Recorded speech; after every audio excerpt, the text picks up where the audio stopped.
আপনি অলস হয়ে জন্মাননি। বিশ্বাস হচ্ছে না? আচ্ছা, মনে করে দেখুন তো সেই সময়টার কথা, যখন আপনি প্রথম হাঁটতে শিখেছিলেন।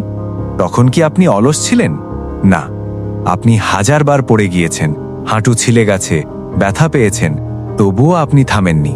কেউ আপনাকে তখন অলস বলেনি, বলেছিল চেষ্টা করো, তুমি পারবে। কিন্তু আজ আজ সমাজ আপনাকে অলস বলে, দায়িত্বহীন বলে। এমনকি আয়নার সামনে দাঁড়িয়ে আপনি নিজেও নিজেকে একই কথা বলেন।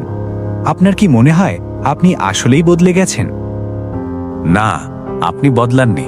আপনি শুধু বারবার হতাশ হয়েছেন, বারবার ব্যর্থ হয়েছেন, বারবার শুনেছেন তুমি পারবে না, বারবার দেখেছেন আপনার স্বপ্ন ভেঙে যেতে। একবার চেষ্টা করলে ব্যর্থ হলেন, দুবার চেষ্টা করলেন, আবার ব্যর্থতা, 3 বার, 4 বার, 5 বার, এভাবে কতবার? একসময় মন বলে ওঠে, আর না, আর চেষ্টা না, এত কষ্ট কেন? এবং তখনই আপনি থেমে যান, ধীরে ধীরে। সেই থামাটাই হয়ে যায় অভ্যাস।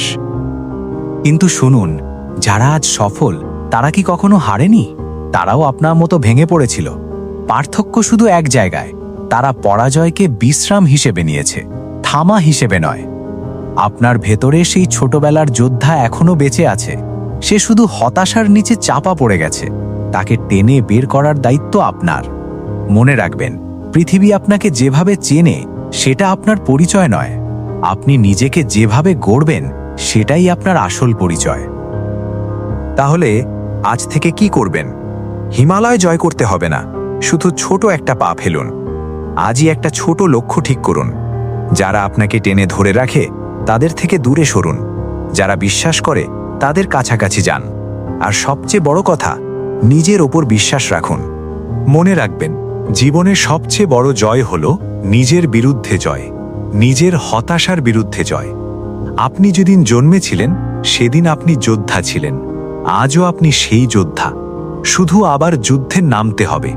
এবার উঠে দাঁড়ান, আর একবার, শেষবারের মতো আর একবার।